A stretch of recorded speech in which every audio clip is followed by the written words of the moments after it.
Right, so we're back again, and so we're gonna go through a similar format. Second panel, maybe no anecdotes from me because mine are all gone. That's okay. Except you can buy stuff over there if you so choose, then that would be nice to do. We mentioned earlier about I was talking to Alan just briefly. Beforehand, we spoke about a fanzine, and Alan mentioned that he did a fanzine in 1989, and we had a conversation about it. That, I don't know, I think I did my first fanzine, which is a homemade magazine on paper, which is just a couple over there, in 1984 or 85. And I've been kind of doing them ever since in different manner of form. And there's one over there, it's called Hope Issue 3. I think it's about the 25th fanzine I've done, but it's issue 3 somehow. But that just came out today. It's funny because we were talking about it in 1989. Alan did his fanzine. So, Alan, maybe we might just start on that kind of thing, sure. if you don't mind. So, Alan is that thing's on, yeah? Oh, yes. If we just before we might get up as far as the fanzine, but like how you started listening to music, how you were consuming it, how you were finding out about new bands, and how you were finding out about fanzines. Well, I mean, I was a sort of teenage metalhead, or even before being a teenager, and sort of 86, 87 into Venom, Bathory, all that kind of stuff. But yeah, this is the first time we've spoken since 1989, if you can believe that. And actually, It feels like yesterday. yeah, well, because here's the thing is that the whole promotions flyers used to be around all the scene, all the old punk gigs, and we used to go to the punk gigs as metalheads with long hair. And to be honest, the punks used to try and fight us all the time. Used to try and kick the shit out of us, and we would come back every week after, and they'd be like, eventually, all right, fucking hell, leave them alone, you know. But we used to see all your flyers, all the pamphlets in '89. I remember it was either I think I might have written to you from the end of the road, because we lived like two streets apart or 3 streets apart, going like, hey, I'm 14, 15. How do you do a fanzine? And then I think we had a conversation on the train station on a platform or something, like 20 minutes, and you politely gave me lots of information about how you would, what photocopier place to go to and all that kind of stuff.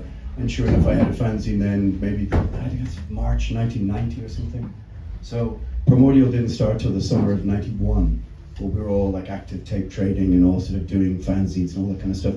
But yeah, I used to go to, oddly enough, the whole promotions gigs in between '89 and '92, the mythical Green Day gig that everyone says they were at, and Fugazi and Gorilla Biscuits and all that kind of stuff. But yeah, like I said, we bunch of teenage scumbag metalheads, we would go with long hair and Venom shirts, and punks would try and beat us up. And then we'd run away, and then we'd come back next week, and they'd go, oh, for fuck's sake. And then a truce was called somewhere around '92. Just to take it even a step back, if you don't mind, just how did it start for you listening to music? Where was that gate? How did that gate open up for music for you? Motorhead, Ace of Spades, and the Young Ones. That's it. Music. No. Yeah, that's it. Sitting at home as a kid, watching the Young Ones, Ace of Spades. I was like, yeah, that's it. Okay. And the rest is the Dias Cast, and that's 45, 40, I don't know, whatever. 1984, 83. Yeah. So then from there, Venom, Iron Maiden. I'm not I was into old hardcore and old punk and stuff, but it was metal stuff. And then first band was sort of '88. But yeah, that moment where the Young Ones, music. Yeah. That was it. Very good. Reg, I'm okay to call you Reg, yeah? You can do that. So I know Reg a long time as well, and this is like an old folk kind of reunion kind of thing. It's strange. He said it was an old folk. Guppy scan, so I can say that. But yeah, it's kind of strange because so myself and Reg are from, we live close. Reg used to hang around where I grew up, and so we kind of got, we're very, very close friends back then. And so when we started putting on gigs, Reg was part of the gang that were putting on gigs. But What kind of got you into that music in the first place? You. No, for me it was. I think some people have a thing about music, and when it hits you, it doesn't go away. Like you, Motorhead, the Ace of Spades. For me, it was Chris Dubh. No.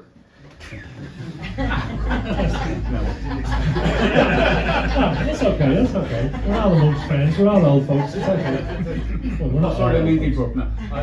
I remember I was the first one in my family to have a record player. Like everyone here is talking about growing up with music. I didn't. You know, like I got my first record player when I was 13. First record I bought was Deep Purple and Rock, because my cousin who I worshipped loved Deep Purple. So Bad story. doesn't matter at all. The second was Chris Dubh, Far Beyond These Castle Walls. It's not a very good album. It's not in his canon. It's pretty low. So then I went through the metalhead phase. I'm still. I know you were. And it was all fun. And Gary Mulligan, a friend of ours who's since passed, I remember going over to his house to hang out and doing the 30s practices and listening to music. And they were into hardcore and punk. I was into metal. And I was like, this hardcore punk stuff is shit. And so Gareth started giving me records, and the record that turned it for me was Conflict, and I was trying to see who's who. First time I heard that album, I was kind of like, I'm a punk now. And then the second time I heard it, oh, I'm vegetarian now. The third time I heard it, I was, oh, peace is a good thing. So nearly all of my life's, my morals come from that time. Like that little bit, and then you were asking how people consume music back in the day. For us, it was tape trading. It was going to gigs in McGonagall, first of all, for me. Remember the ones put on by George and Paul? And like just meeting someone and then just giving you a cassette. And it could be FUAL, it could be Pink Tours in Space, it could be Not Our World. This very unknown band from, they weren't very good. But it was just, I think for me it was more the music, it was the community. Like I think I was very lucky to grow up in Dublin at that time. From the fact that like, there's music everywhere. Yeah. Like I might have been at that Green Day gig, I don't know, because there was gigs every week. You might as well say you were. But I mean, like I want to say, like there seems to be a gig, at least one gig a week, And afternoons as well. Saturday afternoon. Saturday afternoon gigs in charities or upstairs. I was telling the anecdote earlier on. Was it therapy where Peter Quigley came up in the The attic, was it? in the attic and said, "Stop dancing, lads." The floor was moving. Well, there was Yeah, passages just falling into the Docker's pints. Yeah, I was the same. Yeah. But That was a few gigs, to be honest. that place was a death trap. Yeah, so this is it's now Starbucks in Burke Quay in Dublin near Tara Street Dart Station, but it was called the White Horse Inn, and the venue was on the first floor. Yeah. But just another quick anecdote, Evans did anecdotes. I remember sitting in Brian Cooper's, a friend of ours, house, and Phil coming home one day, running in the door, literally like a giddy schoolboy with the first Fugazi EP. He goes, "I've just come from Noel's house, listen to this," and he put it on. And So that's where it went. he made a fortune on that eBay. But then the first Fugazi gig, that's the first sense of community ever saw. It was amazing. Yeah, amazing. So, Grace, if you don't mind, because you weren't at the Green Day gig, you can't so that's good because we can get a bit of honesty going here. That Green Day gig had 40 people at it, and I still have the copy that says that gives how much money came in on the door. But Grace, so we're all kind of reminiscing and talking about stuff, but you're living now and you're playing in a band now. You've just started. So how did music enter your radar?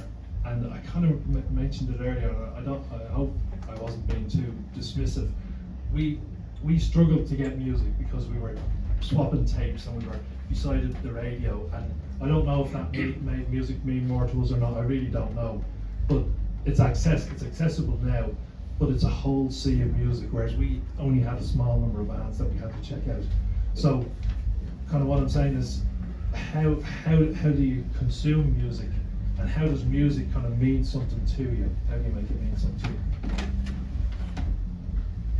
to you? I'm wearing heels once, sorry.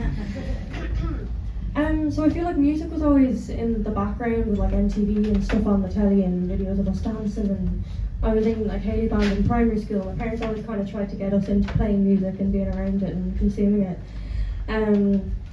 But I think when I actually started consuming music for myself, it was through Spotify and streaming platforms and stuff.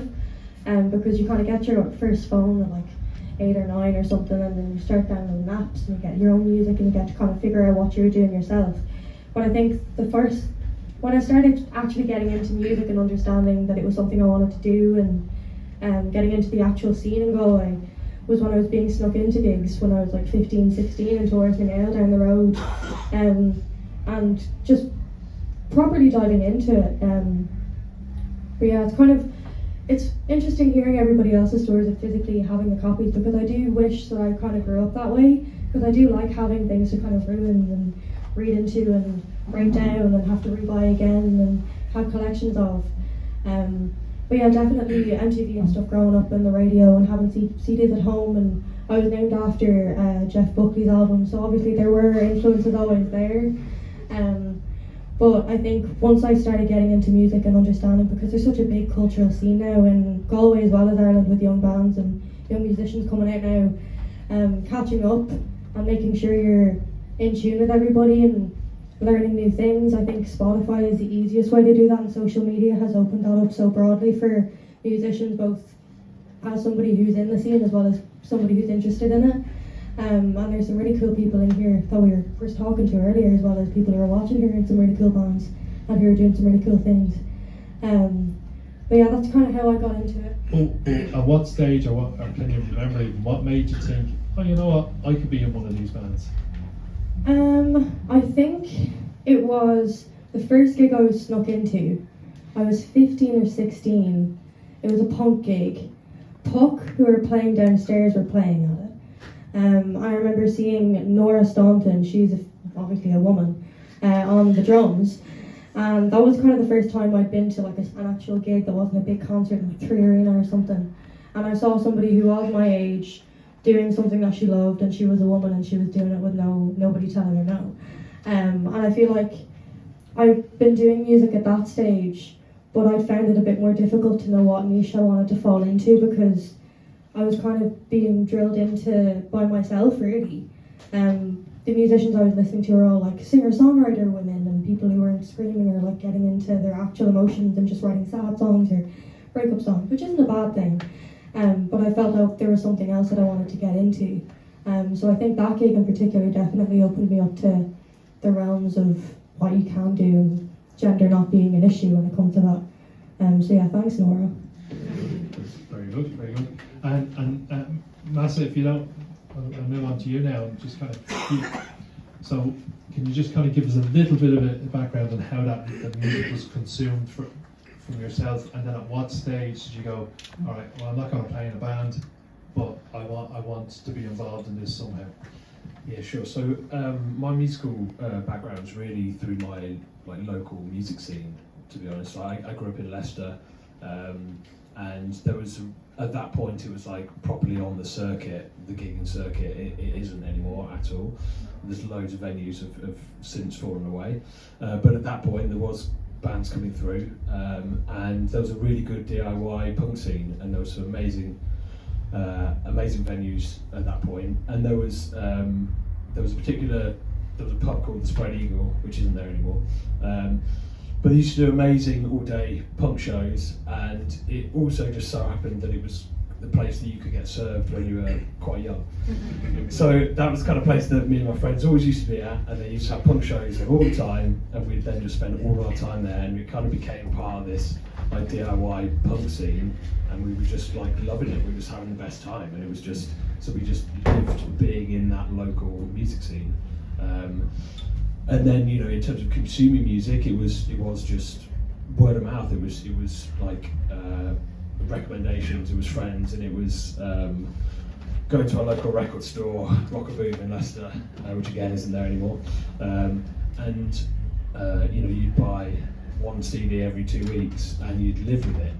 And that's why that kind of consumption and the investment in music, I think, is quite different now, because you would just you couldn't afford anything else. So you buy one CD and you listen to that for 2 weeks. Whereas now, in terms of the Spotify and where you've got everything, that's why that investment in bands and music, I think, is so different, because like you're lost for choice now, whereas we didn't have that before.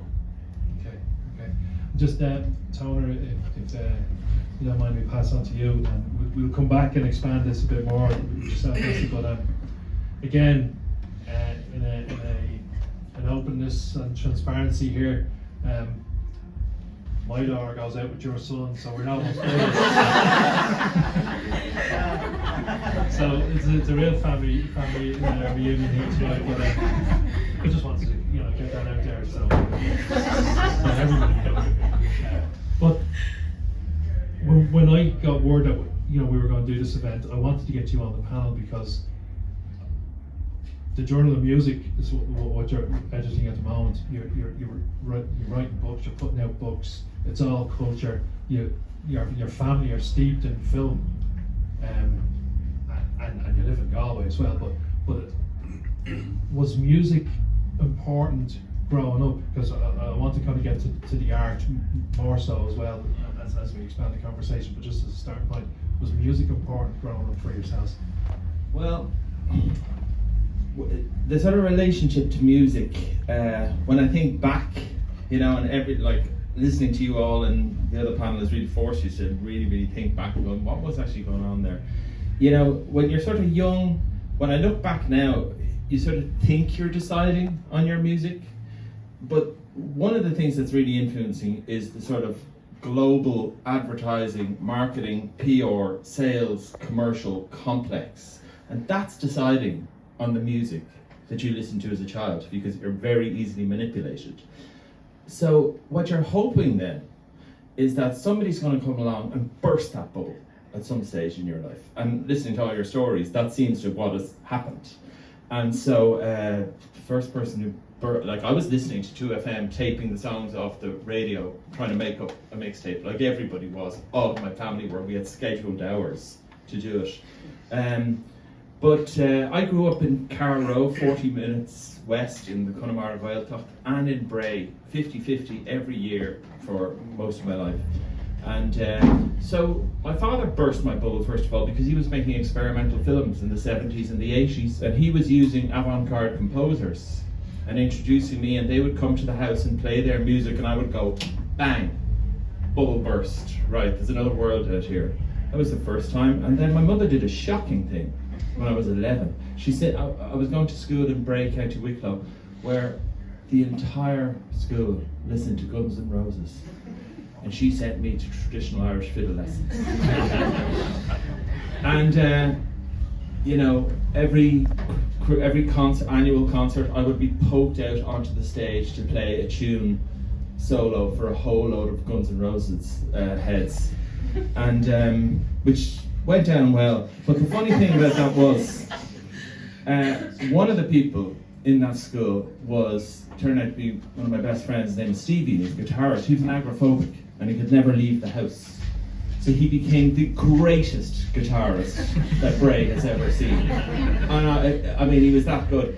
And anybody interested in music gravitated towards Stevie because he couldn't go out. And he beat it in the end, but we would just go in and he was sitting there watching Joe Pass jazz videos, tuition, and we would all just sit around Stevie watching him learn to play jazz guitar. And so I played the fiddle, very, very uncool, but myself and Stevie immediately hit it off because we were just obsessed with this with musical world, and we sort of started playing together. And that was where the music kicked off. So, but I'm still trying to escape the sort of global complex of PR marketing around music, which is to still deciding what we listen to, and I'm forever trying to escape that. Yeah, and just I presume most people here will know that Bob Quinn's your dad, but if you don't, and if you get a chance to see the recent documentary, do go and see it. It's fascinating, and it gives an interesting insight into. Yeah, he was mad into music. He is mad. He's 90 now. He's mad. He was always mad into music, obsessed with music, and but he would make me sit down and listen to an entire Mahler symphony, and everybody in Carrow was headbanging to AC/DC, and I had to sit at home and listen to a Mahler symphony. That kind of thing affects you. I've done the same to my own kids, so It's a bit like for Alan as a metaler going to the punk gigs, So Except minus the violence. Yeah, and we'll come back to the whole creative piece in the household and your own as well. But if you don't mind, Alan, I'll move on. Just we kind of spoke about your introduction to music and you're going along, and then suddenly you're in this band, Primordial, that are still going. Yeah. But there's like a whole 30 years, 35 years. So how do you keep the interest in yourself to continue to play in a band for that length of time? Don't start as friends. We didn't start as friends. We became friends, but it's the metal scene is a bit different from the punk scene because for us, obviously I grew up with hardcore and punk as well, obviously as we discussed. But we were metalheads, and metal had a kind of sense of ambition that punk for us kind of didn't, which was that.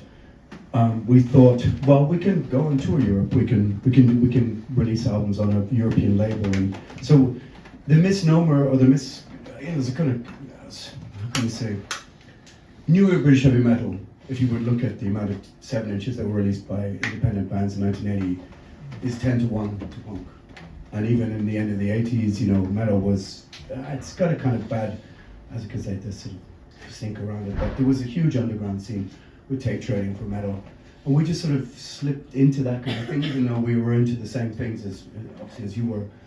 But there was this sort of thing which is like, well, there's a label from Germany that could release a thing, and we could go on a flight for €14 and do a tour in the back of the van. So we were in the back of the van in 93, 94, when we were 18, 19, touring Europe for 20, 30, 40, 50 days in the back of a van. We haven't played here in 24 years. We haven't played here in 24 years because we didn't bother. Or not didn't bother, that doesn't sound right. It just sort of, we just very early we decided, there's no point being here. Do you know what I mean? It's a bit. But how were you able to get out to those gigs in Germany? How did that all come Well, about? because the underground metal scene, so we sold 1,200 cassettes one by one in 92, 93. We're all doing fanzines. We had our first 7-inch pressed by ourselves.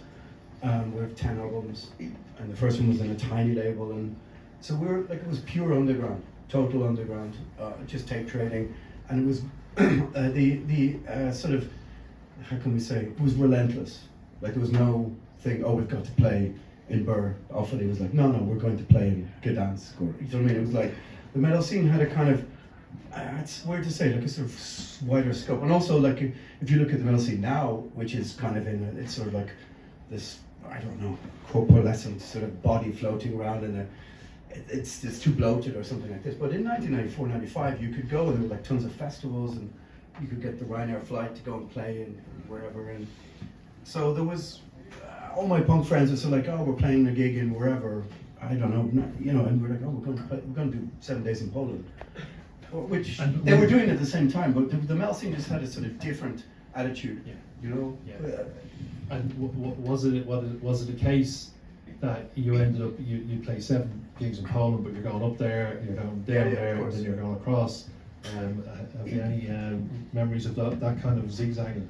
Yeah, I mean, we played in, everywhere from Russia to Ecuador, and we played in Australia. I mean, we played the metal scene sort of taken us everywhere.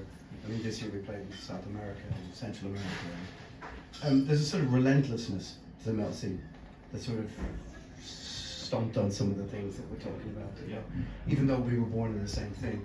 And we didn't start as friends, but we just sort of, all of us just kept a distance from each other and just went, 3 months off, we don't speak to each other. And that kind of, we were able to just sort of keep our teenage, how can we say, it's the same guy since we're 16. I know we're older. I don't know how to describe it. It's just sort of it's a weird sort of alchemy that comes together with sort of, you can't live in each other's ears when you're teenagers. And sort of we didn't have the 8-day tour of Ireland to break our backs.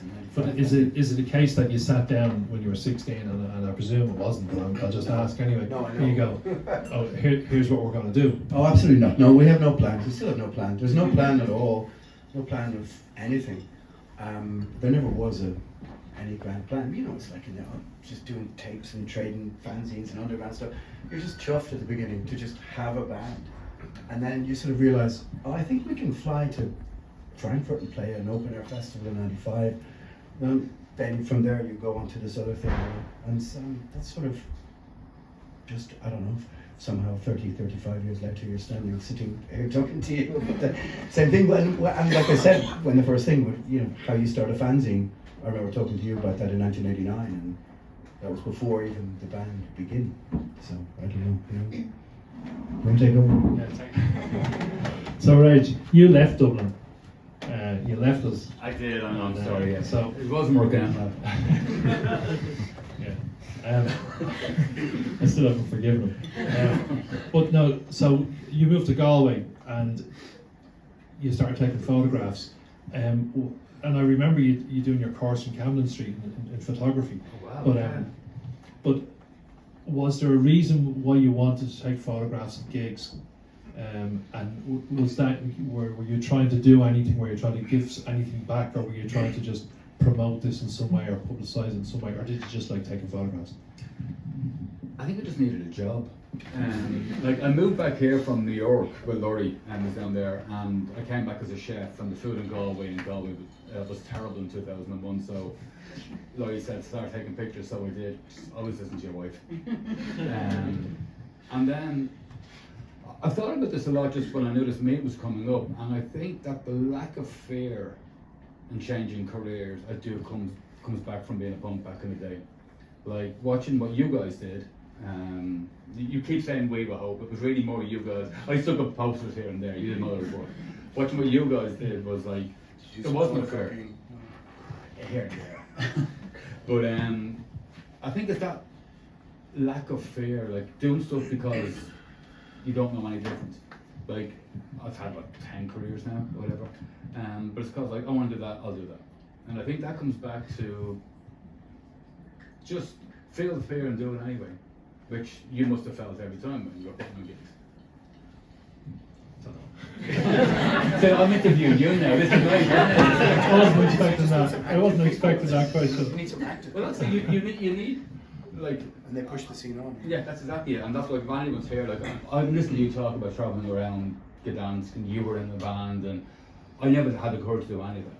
And like, but it was just great to be a part of that scene. And like, I think if anyone here is younger and listening, there's like, no matter what you do, you're a part of the scene. And like, if it's just sticking up posters, and I did get chased out of Comet by Jerry from the Gorehounds for putting up No Means No poster over the I think Gorehounds. You didn't ask. Well, Gorehounds supporting. You were supporting what it called the Model Army, I believe. Yeah. And it was a huge post, which I thought was unreasonably large. Oh, the really big one, you put a slap bang in the middle, no means no. I got ran out the door with Jerry. But like, just being, like, I wish I'd been in a band, which just means I forced my daughter into being in a band. And like, I'm just like, don't be afraid to take leads when you're younger. Like, I disagree a bit with the panel earlier on who were saying if you're not good, stop. No, it doesn't keep matter at going. all. If you're not good, just keep on going. It doesn't Like, matter at all. I remember like there was a couple of gigs in Even better if you're McDonald's. not. Bands would form before. But you see four lads chatting like, get up on stage, pay a gig, and walk off stage. No one cared. Well, some of us who had to watch them. Sometimes there wasn't that much of a difference though. Having fun though. Being able to play doesn't make any difference at all. No, having fun is the most important part of being in a band or being in a scene. Absolutely. But I do remember having go to a gig at McGonagall's, and there was a band called, I will name them, they were called Dreadful. Very well named. And the only way, I don't know if you remember that band, but the only way we could, I don't know if you were there, Finn, or maybe you were, but the only way we could amuse ourselves at that gig was by playing Leapfrog. Which was just bizarre, but like, they were awful. So, yes, you know, it doesn't matter, and anyone can be in a band, anyone should be in a band, and anyone can do a fanzine, and anyone can be up here. Absolutely, they can. Sometimes it's not great, but that's okay. That's okay as well. But the next day It doesn't matter. The next day you'll be better. Yeah. But yeah. to your point Yeah. about just to go back to like I brought out a book of photography because no one told me I couldn't. I did a magazine in 48 hours because no one told me I couldn't. You know, so unless someone tells you can't, then do it anyway. Yeah, very good. Very good. Grace, do you feel part of any kind of scene in Galway, and is the band part of any kind of scene that you want to kind of tell us about? Oh, yeah. Sorry again, I'm in heels, I just made you walk for me. And also, I'm sorry, I just put the wire on you. Yeah, I think I'm very privileged because I got into youth work when I was about 15, and the people that I was doing music generation or whatever youth work with, they pushed me to do a lot of music, and through that I met a lot of other younger people who are also starting off bands and starting off music and starting off whatever little projects they were doing, and we kind of all grew together. So there's a nice little community of young people, specifically in Galway City, who are doing a lot right now. And you'll see, if you walk into any pub on a random Thursday, you'll find somebody and they're probably around their 20s. But yeah, alongside that, there's obviously the young side of it because I'm 20, but sorry, I just saw you laughing. But also, like, and I'm not going to bring it back to this all the time, guys, but I am a woman. And I think seeing more women in bands, both on a bigger scale and smaller, it makes it a lot easier to go up and talk to people and network at these events as well. Especially if, like, I went to Sprints, and seeing Carla, the lead singer of that band, go on stage immediately, and rolling up to her, I was like, "You're so cool." There's so many niche little communities that kind of are underneath the umbrella of the current music scene right now, and there's so many niches you can fall into. I could talk here for ages about listing off 10 billion different bands that are doing incredible things right now. But yeah, there's so many. Like, that's such a difficult niche to get into. But yeah, shout out Melanoia and Sakura, and both bands are in the room as well. So with Swallow Sorrow, do you, because you're kind of half based in Galway and half based in Dublin, if the internet is to be believed, how do you get around rehearsals? Well, that we're still figuring out, because we were full Galway this time last year, and then our drummer left, and we didn't have, because he was a drummer and was based in Galway, he had a drum kit, so we'd be able to use his drum kit for practices. So when he left, we both didn't have a drummer or a drum kit available to us. So we're kind of, right now we're working up between, because we're also very privileged, our bassist and our drummer now are in BIM, so we get to travel up, me and Annie, our lead guitarist, and use the drum kit there. Or we had John O'Connor, I don't know if he's still here, but there was one time where we needed a drum kit for practice, and we messaged him and he gave us a kit. So it's kind of, we're just figuring it out. It's very much off the cuff, but usually BIM, or we practice in a shed or something. So you are physically together then? Yeah. Right, you're rehearsing that Yeah, way. Zoom doesn't work, it's too delayed. Like, it gets way too muddled up. I wish, that'd be so handy, but no. But if you have an idea for a song, it's all done through rehearsals, it's not done through putting something down and emailing? No, for the most part, with the songs that we've written so far, I've had my guitar line and my vocals and my lyrics and all that written, and I send it in a voice memo on the WhatsApp group chat. I've always said, I don't give a flying fuck what you do. You're playing it. You do whatever you want to do, I will do my bit. So there's no sort of like guarding what anybody's doing. I think it kind of all just melts together in the end anyway. So yeah, it's kind of just sending things off in a group chat, and then whatever sticks and people are listening to, we kind of just go over in practices. So that's kind of how we do it. But yeah, social media is handy with that, since we are separated. We do get to chat to each other about our ideas and what we're listening to and what kind of things we want to emulate and stuff like that. Getting gigs, is there any difficulty, or is it because it's a good community, there's a good scene there, it's okay? Yeah, I think it comes in waves. I think the biggest thing for us on a regular basis is emailing pretty much anybody's email we can find that exists on the web ever. We are also very privileged because Gugai, who was here earlier, he's given us a few midnight gigs, which has given us a chance to reach out to bands to open for us, and then we could do a gig swap and stuff like that. So yeah, it's up and down, but for the most part we're kind of trying to schedule things out and hope we get the gigs that we're asking for. And just, I kind of asked this question earlier, and it's because for me there's so much. I write a monthly column for a magazine in Dublin called The Goo, but there's so much music coming out, and to be honest, I kind of go, did I write about that 6 months ago? Because there's so much happening. How do you kind of get yourself out there, and how do you get recognised beyond today? Because suddenly tomorrow there'll be another, whatever, 4 releases or whatever. I don't know. I think because there's such an incredible scene right now, it's such a privilege, but it's also it's not a hindrance actually. That's not true. I think I've only ever really taken it in a positive way, going to gigs, and like I go more so to not study, but like I go and see what people are doing and see what I can do and what they're doing well that I like and what I might not do and what works for people and what doesn't and that kind of thing. So I think I've lost track of the question. Could you? How do you get noticed? Oh yes, perfect. Thank you.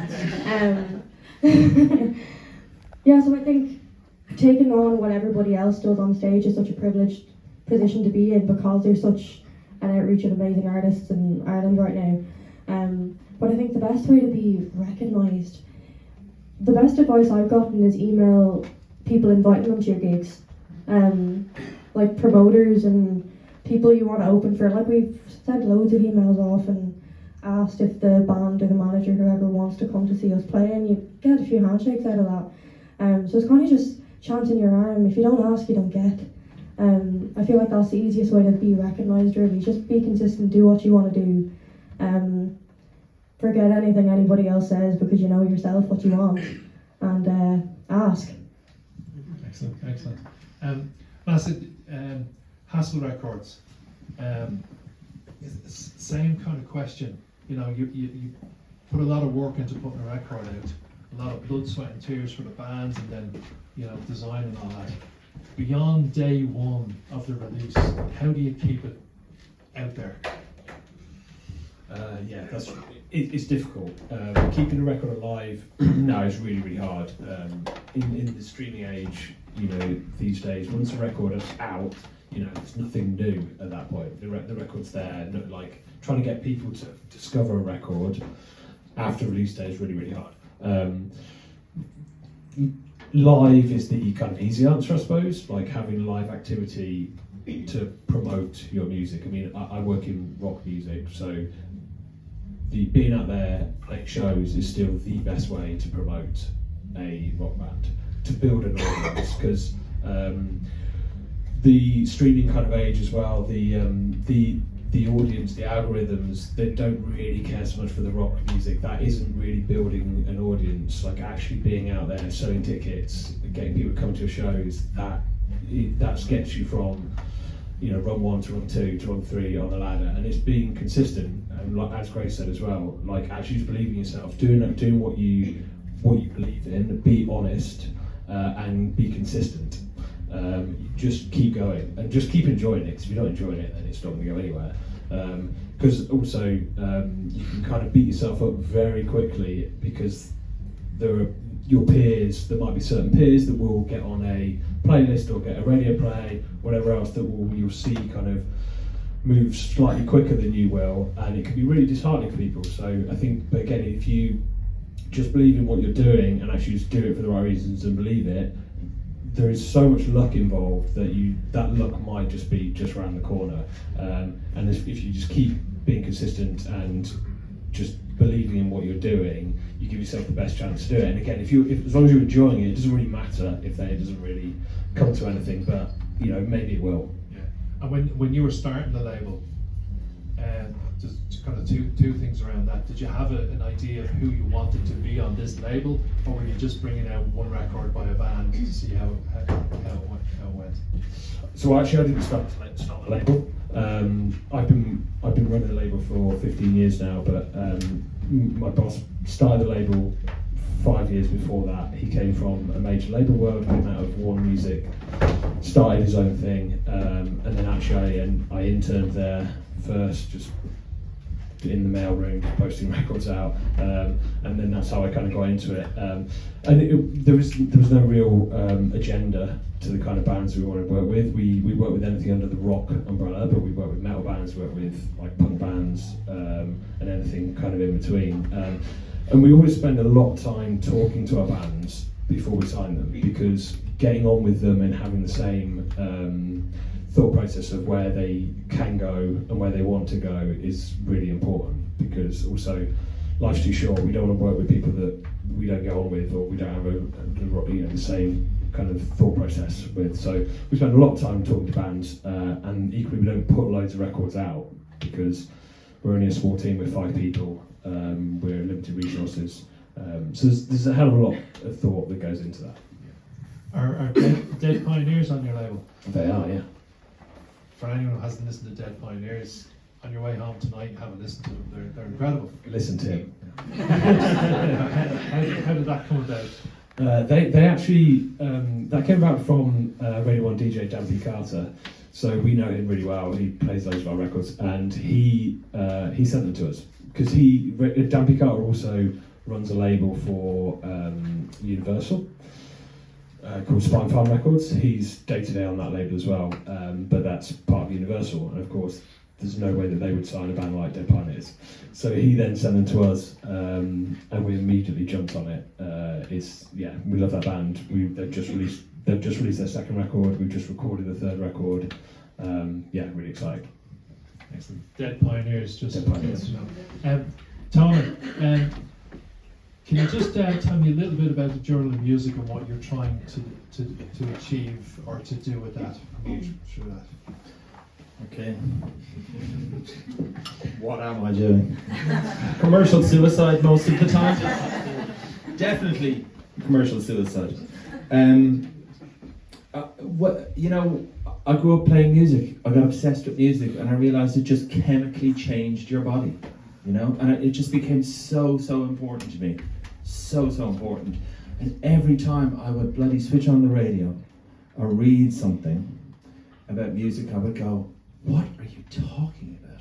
What are you going on about this nonsense? It was all about selling music. It wasn't about actually thinking about music or actually communicating something or supporting the ecosystem. It was just marketing speak. It just drove me mad, so I started writing about music. And I didn't even start writing about music. I just thought, I know what I'll do. I'll get musicians to write about music. So I started a magazine, and they started writing, and I was learning from these people who were really good writers. And then I went, I should write something. We have a gap on page 3. I better write something. And I started writing, and then I was doing that for about 10 years, and then people would contact me about my writing, and I said, I should keep going with this.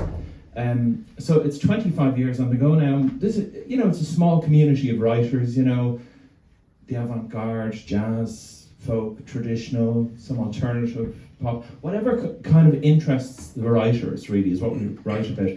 But the focus is really to write about the music. It's just so important to me that it just seems to be missed in our sort of, and you're talking about the world today and getting music out there, the thing, like the ecosystem that we have, venues, labels, artists, audience, writers, that's our ecosystem.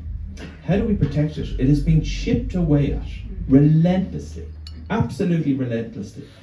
And I hope the social media age is over and we're actually going to start fighting back against it, because it has just got out of control and it has chipped away at our ecosystem so much at this stage. The amount of people who are actually writing about music, like yourself, like myself, are tiny. But the amount of people who are involved in the PR, marketing, tech world who are chipping away at our ecosystem, that is enormous, and they have enormous wealth and power. But we know how to build a music ecosystem, but we need to start pushing back. So that's what the Journal of Music is part of that. Very good, very good. It would be a good way to finish, but I do want to ask you about your book, because similar to what I was saying to Massa, like you do a launch, you release something, and then how does it stay live? How does it stay out there? You see, the thing is, I lecture in publishing in the university, so the exact same thing is happening in publishing. Exact same thing, our ecosystem is being chipped away at. But publishing, because they never gave away their content, their product for free, ever. They still charge for books. It is in a stronger position and it's able to push back. But as regards publishing, you see, once you have your ecosystem, like, you know, the Journal of Music has built its little ecosystem, so like it's an advantage when I publish a book about music. I'm reaching the people who've been reading for me for 20 years. One fascinating thing I learned was, I thought when you've been writing for 25 years, I'm sure everybody who's going to read you has read you, but actually, when you publish in a book, it releases a whole other audience, a whole other readership, which I didn't fully appreciate, which gives me a lot of hope.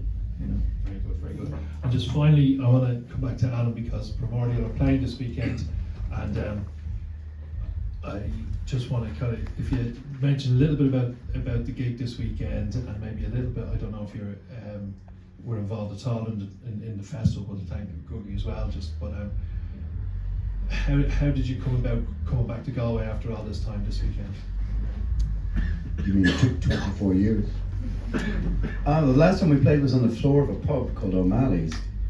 And Galway was just a strange place in that, at least metal, and I think it was more of a punk scene here, but the metal scene just almost non-existent. There was no metal bands from here, there's no metal shows, no metal bar. I think there's too much, should I rephrase that sentence? A lot of trad here. Every pub you go into is just trad stuff. There doesn't seem to be much late night. You got Saturday Lawns and that. But I don't know, it just, like I said, we sort of flew the coop very early and we decided, we're not going to tour Ireland and do this, that and the other.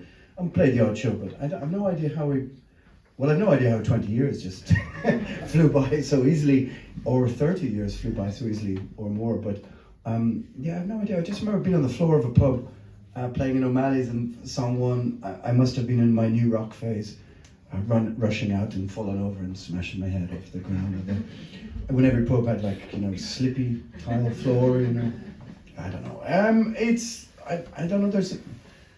It's going to be very playing at home now. When you played a lot abroad, it's kind of it's odd and unusual. It's weirdly sort of introspective, or a little bit not uncomfortable, but just look at the crowd and you see, you know, see words that you've known for 20, 30 years going, oh yeah, really?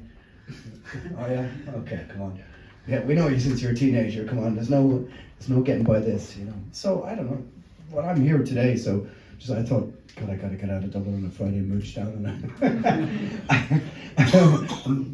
you know, smoosh my way in on this panel and sort of then say to you, yeah, we haven't spoken in 36 years, you know.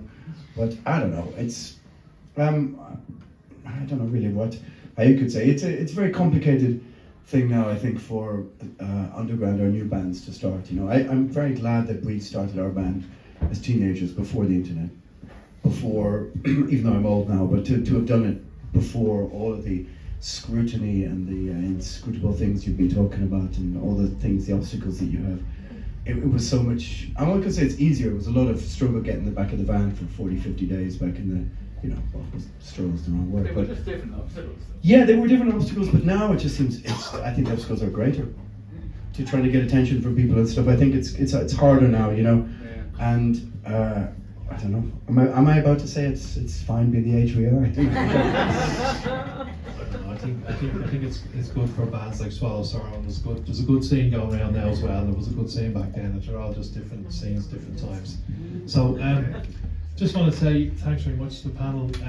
Really appreciate it, and apologies I'm not Michael Murphy, but if anybody is at all interested on some of the stuff, we have some books and fanzines over there. And thanks very much for your time, and thanks to everyone.